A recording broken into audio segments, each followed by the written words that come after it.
O Evangelho segundo Marcos, capítulo 11. A entrada triunfal de Jesus em Jerusalém.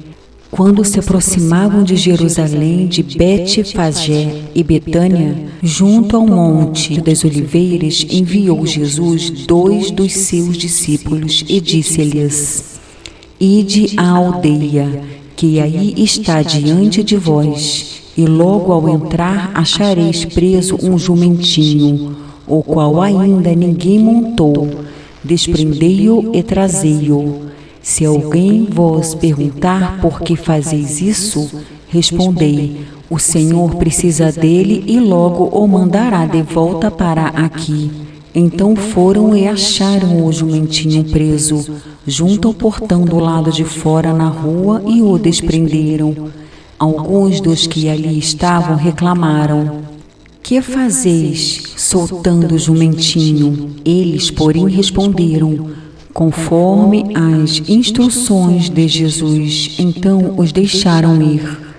Levaram o jumentinho, sobre o qual puseram as suas vestes, e Jesus o montou, e muitos estendiam as suas vestes no caminho, e outros ramos que haviam cortado dos campos. Tanto os que iam adiante dele, como os que vinham depois, clamavam: Hosana, bendito o que vem em nome do Senhor, bendito o Rei que vem, o Rei de Davi, nosso Pai, Hosana nas maiores alturas. E quando entrou em Jerusalém, no templo, tendo observado tudo, como fosse já tarde, saiu para Betânia com os 12. A figueira sem fruto. No dia seguinte, quando saíram de Betânia, teve fome, e vendo de longe uma figueira com folhas, foi ver se nela, porventura, acharia alguma coisa. Aproximando-se dela, nada achou, senão folhas, porque não era tempo de figos. Então lhe disse Jesus: Nunca jamais coma alguém fruto de ti. E seus discípulos ouviram isto. A purificação do templo.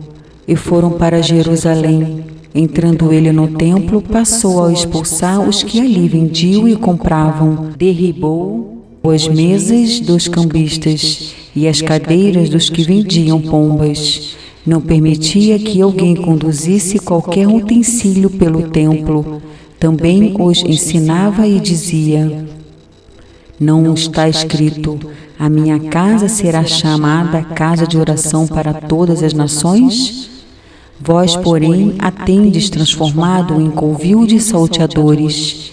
E os principais sacerdotes e escribas ouviam estas coisas e procuravam um modo de lhe tirar a vida, pois o temiam, porque toda a multidão se maravilhava de sua doutrina.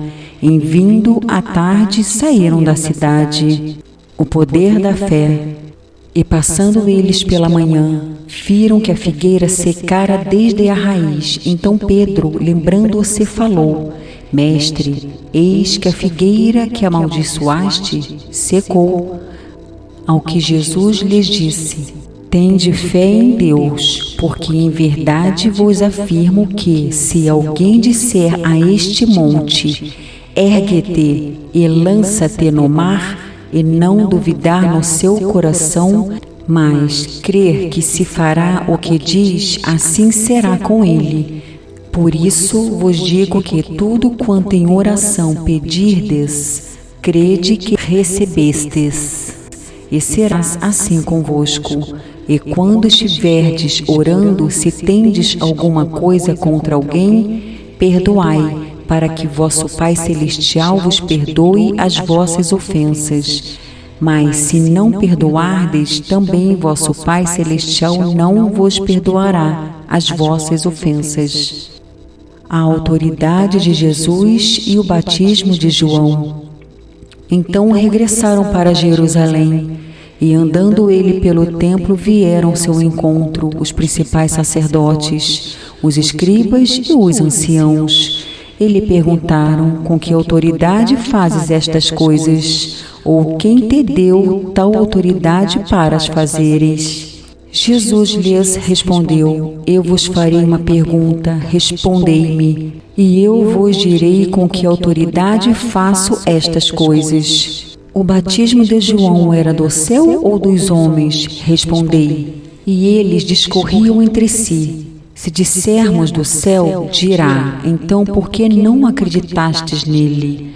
Se, porém, dissermos dos homens, é de temer o povo, porque todos consideravam a João como profeta. Então responderam a Jesus: Não sabemos. E Jesus, por sua vez, lhes disse: Nem eu, tampouco vos digo com que autoridade faço estas coisas.